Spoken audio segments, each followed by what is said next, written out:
What if we told you that the greatest films ever made all came from the same 10 years, not the 90s, not the 2000s, 10 years, one decade. And it wasn't a coincidence. The American Film Institute asked 1,500 cinema professionals to rank the 100 greatest films of all time. 20 of them came from the 1970s. No other decade came close. The Godfather, Apocalypse Now, Chinatown, Taxi Driver, Star Wars, One Flew Over the Cuckoo's Nest, all in the same 10 years, all from the same generation of directors who were told they couldn't make films like that. So, how did it happen? By 1970, Hollywood was dying. The studios were run by men completely out of touch with their audience. One of them turned 97 that year, still running his studio. Meanwhile, kids were rioting in the streets. Vietnam was burning, Watergate was coming. And the films Hollywood was making? Period pieces nobody wanted to see. Then everything broke. The studio system collapsed, censorship ended. And a group of young directors who had grown up watching Fellini, Kurosawa, and Godard walked through the open door. Francis Ford Coppola, Martin Scorsese, Steven Spielberg, George Lucas, Stanley Kubrick, Robert Altman, all of them. At the same time, in the same decade.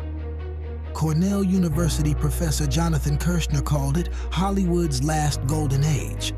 The British Journal of Aesthetics called the 70s the most fertile period in American cinema. And the world's most respected film critics poll, the BFI Sight Sound survey, chose a 1970s film as the single greatest film ever made. But it wasn't just art. The 70s also invented the modern film industry. Jaws in 1975 became the first film to cross $100 million at the box office. It didn't just break records. It invented the summer blockbuster, the wide release strategy, the television ad campaign, the merchandise. Everything the film industry runs on today was invented in the 70s. 2 years later, Star Wars changed everything again. Dolby Stereo, franchise filmmaking, special effects as we know them, all born in the same decade. And then there's the Steadicam, invented in the early 70s. That single piece of technology gave directors a third eye. Fluid, weightless, impossible movement. Film theorist David Bordwell called it as important to cinema as the invention of sound.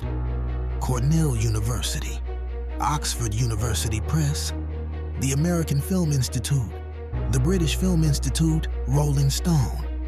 They all point to the same decade. The 70s wasn't just the greatest decade in cinema history. It was the decade that created cinema as we know it.